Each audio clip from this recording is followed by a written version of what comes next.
Garbage trucks in Lexington bring over 3,000 tons of waste to the county landfill every year.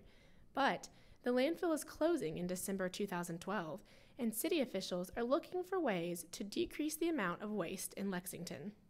The landfill has been home to not only Lexington's trash, but also to the entire county's since the 1970s. It is now the last unlined landfill in the state of Virginia.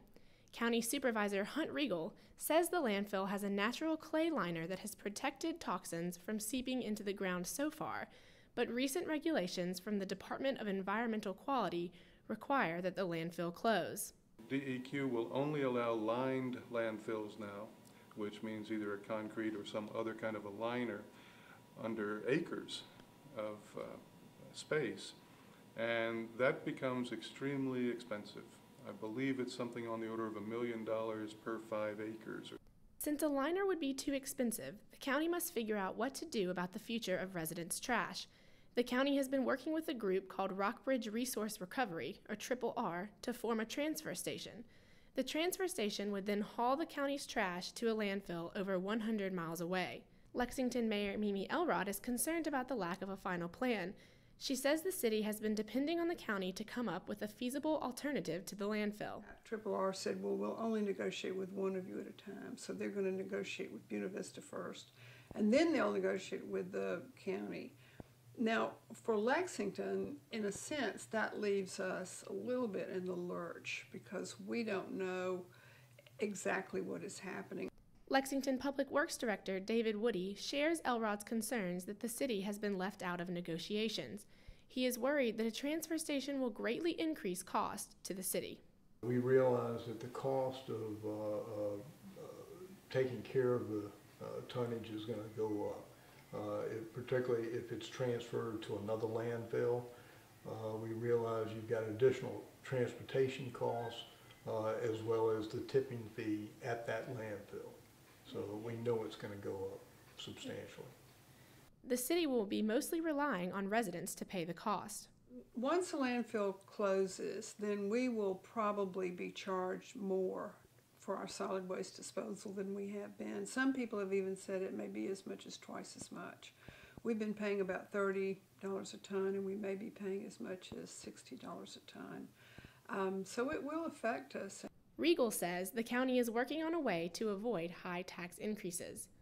And we're also going to look at the concept of pay as you throw, which would involve giving each resident a certain amount payable through taxes, a certain amount of volume or weight of trash.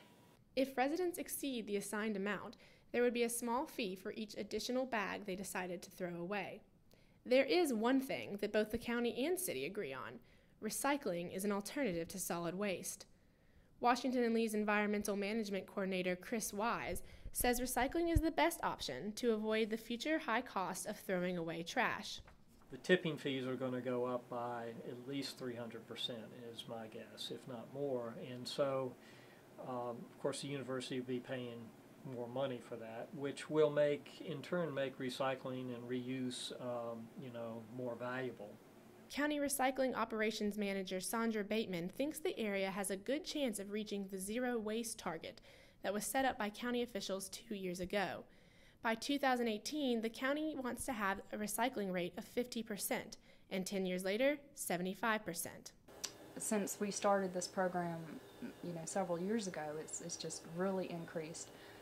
I think in 2006, our recycling rate was only 24%, so it's already, gone up to 38% from that just in a couple of years.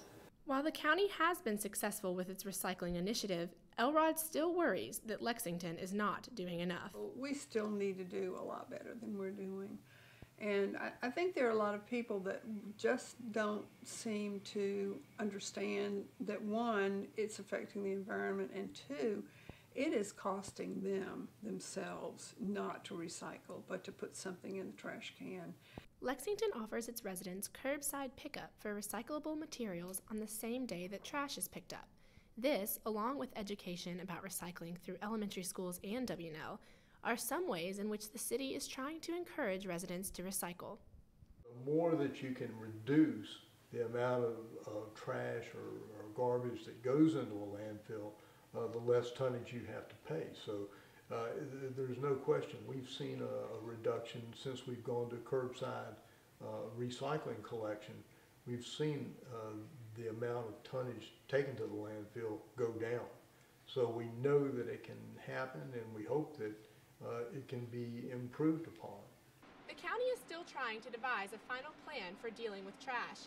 In the meantime, city officials encourage residents to try to do their part in reducing the amount of waste coming from Lexington. I'm Melissa Powell, reporting from Lexington, Virginia.